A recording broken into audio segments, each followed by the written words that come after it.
Imagine um homem simples, alguém que passa os dias do campo cuidando de ovelhas e colhendo figos, sem títulos, sem prestígio, sem qualquer ligação com os grandes líderes de sua época. Apenas um trabalhador do campo vivendo em uma vila esquecida. Mas, de repente, esse homem recebe um chamado que mudaria sua vida para sempre. Deus o escolhe para uma missão impensável: desafiar reis, confrontar sacerdotes e denunciar a injustiça que assolava o seu povo. Esse homem era Amós, um profeta que saiu do anonimato de Tecoa para se tornar uma das vozes mais marcantes da história bíblica. Amós nasceu e cresceu em Tecoa, uma vila pacata no reino de Judá. Sua vida era simples, guiada pelo ritmo tranquilo da natureza. Ele passava seus dias pastoreando ovelhas e cuidando das figueiras sicômoros, árvores que exigiam um trabalho detalhado para produzir frutos. Suas mãos eram calejadas pelo trabalho árduo e sua rotina parecia destinada a ser sempre a mesma. Mas havia algo diferente nele, mesmo que ninguém percebesse. Amós tinha um olhar atento, uma sensibilidade incomum para as injustiças que alcançavam até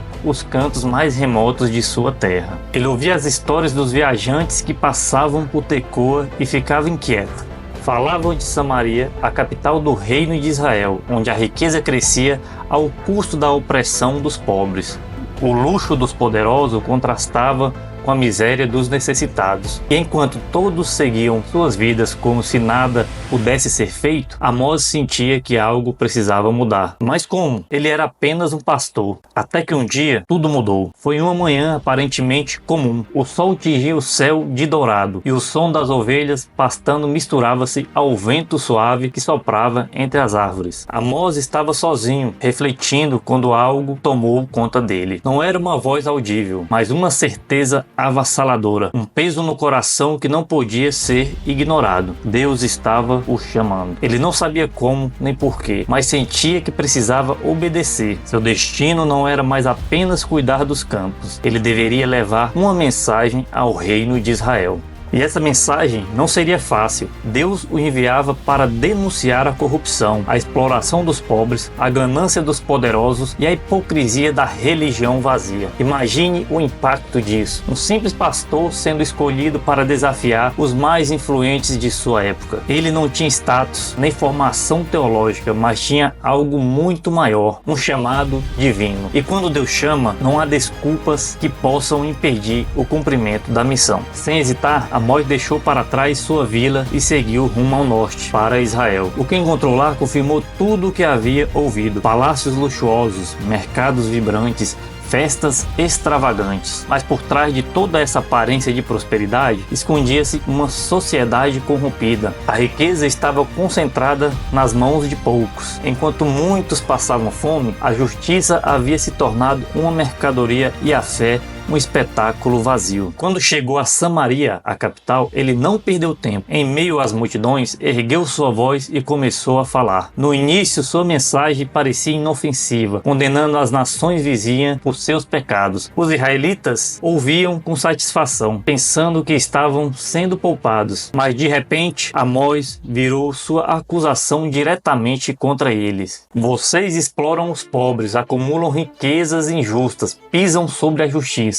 Vocês constroem casas luxuosas, mas não viverão nelas. Plantam vinhedos, mas não beberão do seu vinho. O choque foi imediato. Quem era esse homem, sem posição ou autoridade para falar assim? Mas suas palavras eram afiadas como lâminas, e as pessoas sabiam no fundo que ele estava certo. A verdade, mesmo dolorosa, não podia ser ignorada. Os líderes de Israel não gostaram nada disso. Amazias, o sacerdote de Betel, tentou silenciar Amós de todas as formas. Primeiro tentou difamar, enviando mensagens ao rei Jeroboão, dizendo que ele conspirava contra o reino. Depois confrontou-o pessoalmente, tentando expulsá-lo. Vá embora, vidente, profetize em Judá, mas aqui em Israel você não tem lugar. Mas Amós não se intimidou, com firmeza respondeu: eu não sou profeta nem filho de profeta. Sou pastor, cultivador de figos, mas o Senhor me tirou do meio do rebanho e disse: vá e profetize ao meu povo Israel. Ele não estava ali por vontade própria. Sua missão vinha diretamente de Deus e nenhuma ameaça o faria recuar. Mas a resistência só aumentava. Os poderosos estavam cada vez mais incomodados. Amós denunciava os comerciantes desonestos que usavam balanças fraudulentas para roubar os pobres. Criticava os líderes religiosos que organizavam grandes cerimônias no templo, mas cujos corações estavam distantes de Deus. Ele não suavizava sua mensagem. Em um de seus discursos mais impactantes disse: "Eu odeio e desprezo suas festas religiosas. Seus sacrifícios não me agradam. Em vez disso, corra a justiça como um rio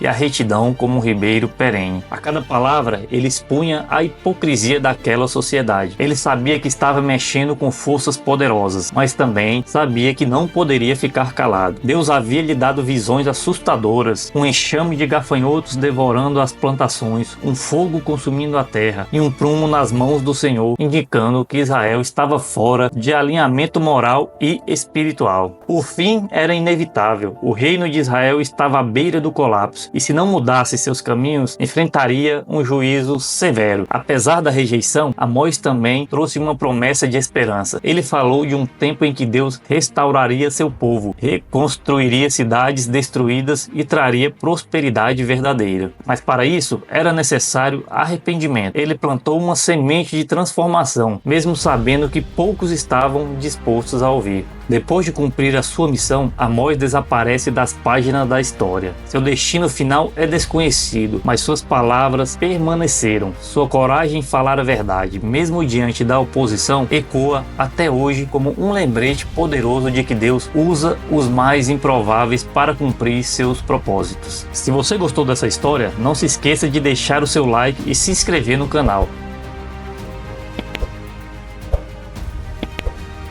Nos vemos na próxima. Até mais.